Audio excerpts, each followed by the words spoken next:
Cut गए भी ये बटेगा एक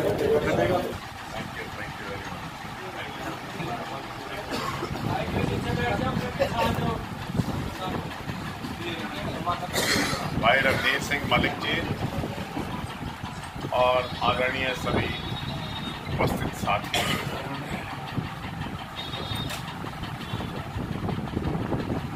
सबसे पहले मैं आपका धन्यवाद करता हूं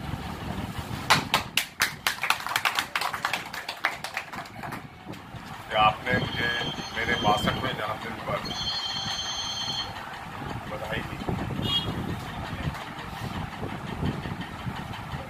वैसे मैं कभी तो जन्मदिन अपना मनाया नहीं है मैंने कभी भी,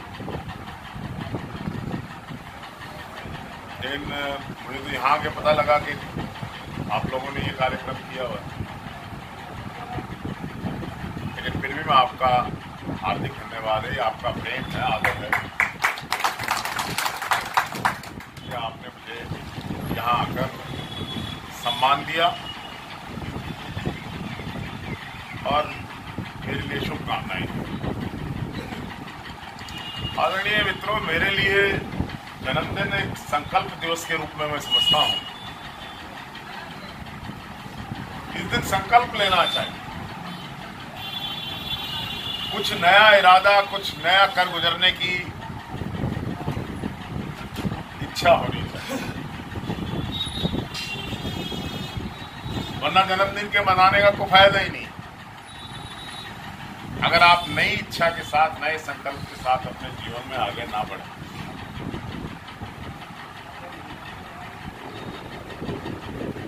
और मेरा संकल्प ये है, संकल्प में ही इच्छा छुपी हुई है कि गन्नौर क्षेत्र के लोगों की मैं तहे दिल से सेवा कर सकूं।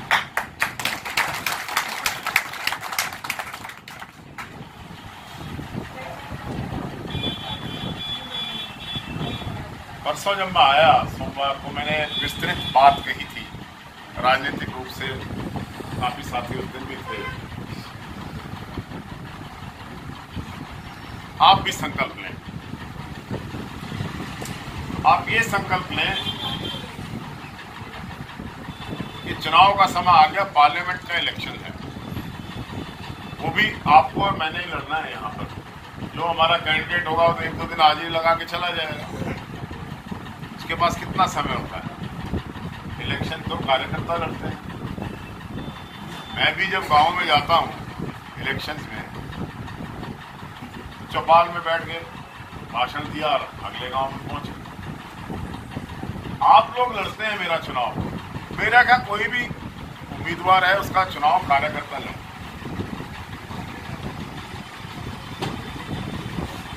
इसलिए आप इस संकल्प के साथ कि पार्लियामेंट का इलेक्शन में जिसको भी पार्टी टिकट देगी साथ हम तन मन धन से लगेंगे। पार्टी किसको टिकट देती है, पार्टी का मामला है। राजनीति में संभावनाएं बनी रहती हैं। क्या पता कांग्रेस एक बहुत बड़ी संभावना के साथ भी आ जाए।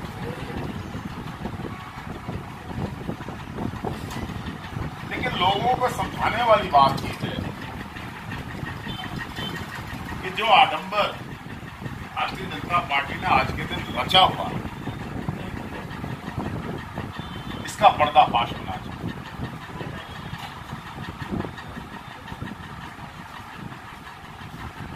क्या फौज के नाम पर वोट मांगी जाएगी? कल यूपी के चीफ मिनिस्टर ने कहा कि जो ये फौज है ये मोदी जी की है, भारतीय जनता पार्टी की फौज है ये जो लड़ने गई है। मतलब फौज का राजनीतिकरण कर लेना, इसका मतलब कल भारतीय जनता पार्टी की सरकार नहीं रहेगी, कांग्रेस की सरकार आ गई तो ये कांग्रेस की फौज हो जाएगी, या महागठबंधन की सरकार आ गई तो महागठबंधन की फौज हो जाएगी।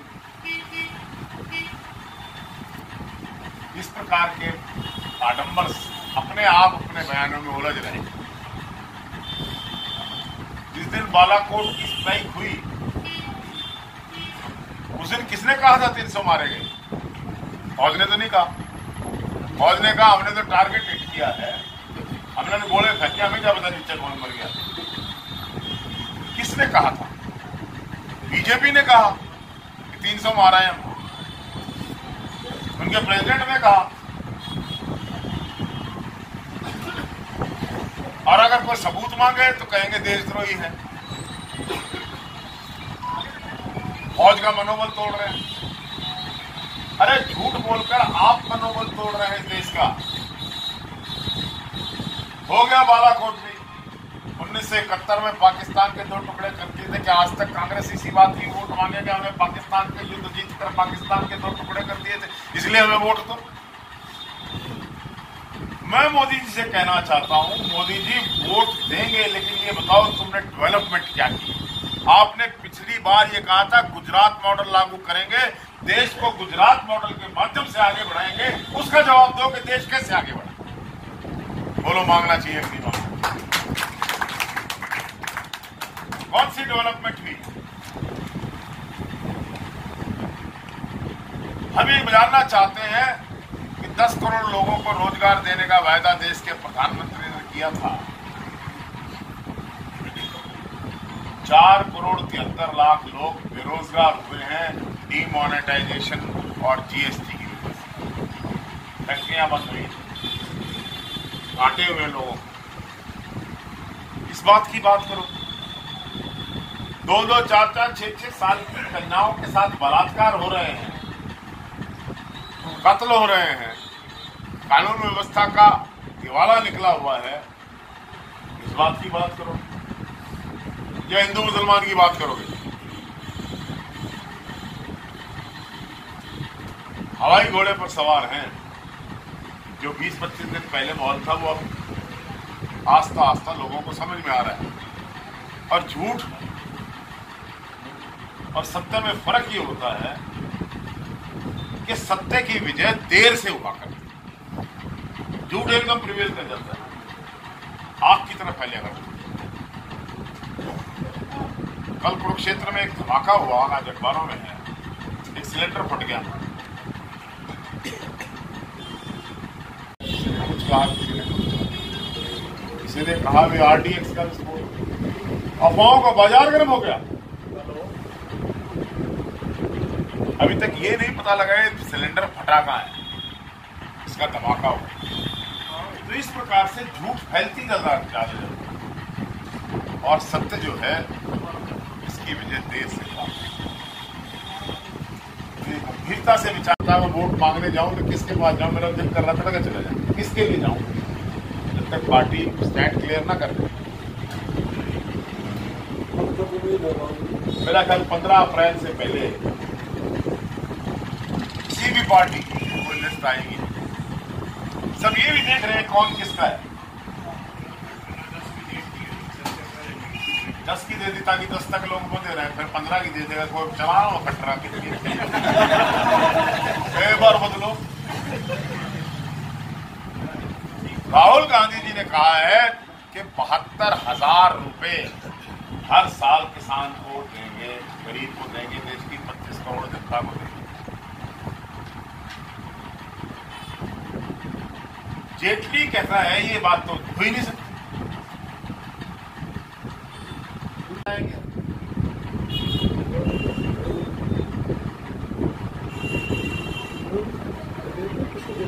कोई बजट के लिए जवाब देना ना हो मैं तो दे सकता हूँ। एक आदमी बहुत गप क्या करता, बड़ी से बड़ी गप क्या करता, उन्होंने बोला हमारा इसी खोर है 5 लाख डांगर एक दिन इंसानी खास है। दूसरा उससे उड़ा था,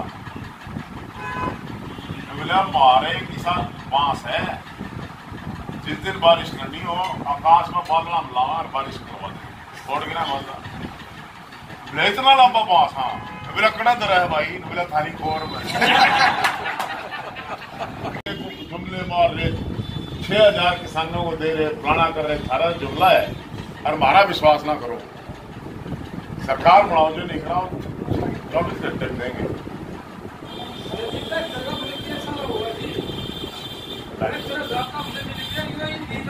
3 लाख रुपए तक कोई बेरोजगार युवक अपना कारोबार शुरू करे, उसको कोई गवर्नमेंट की क्लियरेंस नहीं देगी, उसको 3 लाख रुपए सरकार देगी, 3 लाख बाद वापस देगी 3 साल बाद।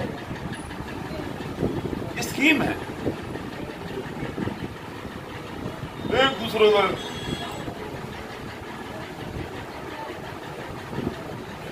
पता नहीं क्या क्या फेंक रहे हैं। एक घराड़ा आया, बाल कटवा गए, अपने घराड़े से बोला बाल कटवाए पछे, बोला आज तो ऐसा लग रहा है जैसे मैं तेरे से 10 साल छोटा हूँ, बोला उस तरह फिरवा ले, ऐसा लगे जो पैदा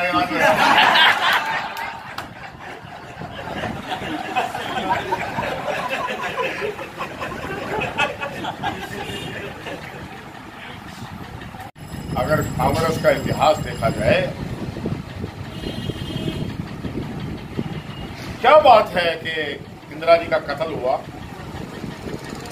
बीजेपी के किसी लीडर की तरफ किसी ने आज तक कांकर भी भगाई है। इंदिरा गांधी ने 1971 की लड़ाई जीत के, ये तो नहीं कहा मैं लड़ाई जीत के मुझे वोट दो। इंदिरा जी का कत्ल इसीलिए हुआ ना कि इंदिरा जी ने 1200 आदमी जो स्वर्ण मंदिर के अंदर गुंडे बदमाश खालिस्तानी आतंकवादी छुपे हुए थे, टैंक लेकर फौज बढ़ गई मारे, इसीलिए कब मारी ना इंदिरा। अगर ना करते तो खालिस्तान बन गए। राजीव गांधी को इसीलिए मारा कि तमिल प्रॉब्लम को सॉल्व कर रहा था।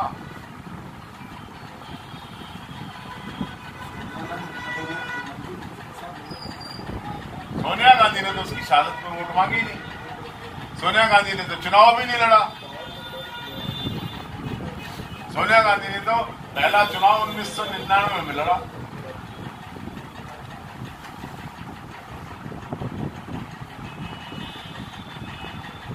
जब देश ने सोनिया गांधी को 2004 में 214 सीटें देकर देश का प्रधानमंत्री बनाने के लिए सोनिया गांधी के मत में पक्ष में मतदान किया, तो सोनिया गांधी ने तो देश का प्रधानमंत्री पद नहीं लिया, या लिया? सोनिया गांधी ने कहा नहीं, मनमोहन सिंह, देश की अर्थव्यवस्था खराब है, देश को चलाना है, इसलिए मनमोहन सिंह के सिर पर ताज रखा, जिसने 10 साल देश चलाया, परमाणु शक्ति बनाया। लेकिन ये क्या है, एकदम वोट मांगेंगे, 4 गोले फेंका है, वोट दे दो।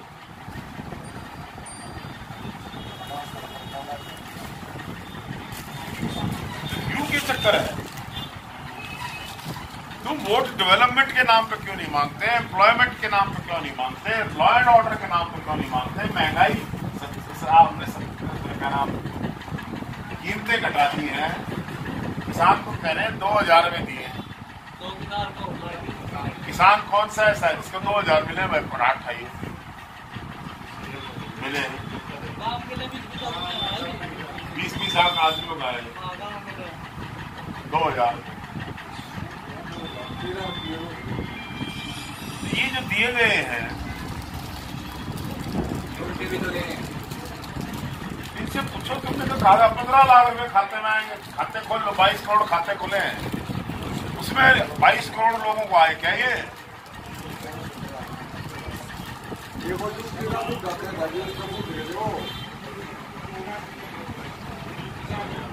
कुलदीप शर्मा हल्का विधायक गन्नौर के जन्मदिन पर बधाई हो। जन्मदिन पर कुलदीप शर्मा जी को बधाई, बहुत बहुत बधाई।